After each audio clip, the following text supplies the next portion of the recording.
చెట్ల నుంచి మనం నేర్చుకోవాల్సింది ఏంటండి? చెట్లను చూసి చూడండి, ఒక పెద్ద వృక్షం కానియండి, చిన్న మొక్క కానియండి, అది రావాలంటే ముందుగా విత్తనం భూమిలో నాటితే కష్టపడి ఎండకు ఎండి వానకు తడిసి వృక్షమో మొక్కో అయిన తర్వాత దాని నుంచి ఆకులు వస్తాయి, ఫలాలు వస్తాయి, పూలు వస్తాయి, పండ్లు వస్తాయి.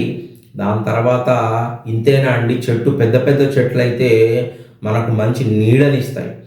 అదే కాకుండా ప్రతి మొక్క చెట్టు భేదం లేకుండా ప్రాణవాయువును మనందరము ఈ జగత్తంతా బ్రతికి ఉండడానికి కావలసిన ఆక్సిజన్ను అవే ఇస్తున్నాయి కదండి. ఆఖరికి ఎండిపోయిన తర్వాత మనకు వంటలో వాడుకునేటువంటి ఇంధనంగా కూడా పనిచేస్తున్నాయి కదా కట్టెలు. అంటే చెట్టు ఇంత పాపం కష్టపడి బ్రతికినా తన కోసం బ్రతుకుతుందా అండి? అంటే బ్రతుకుతుంది, తన ఉనికిని పోగొట్టుకోకుండా పని చేసుకుంటూ ఉంటుంది.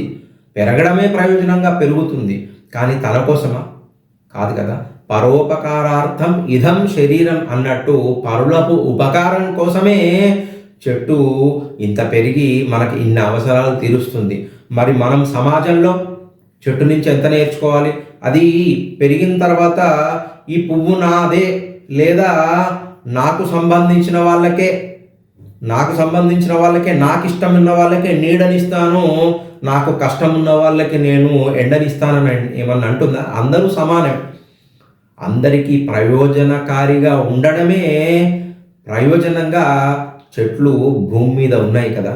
మనం కూడా పరోపకారార్థం ఇదం శరీరం, ఈ శరీరము మనం కూడా పెరగాలండి. మనం కూడా వ్యక్తిత్వంలో పెరగాలి, మా సంపాదన పెరగాలి.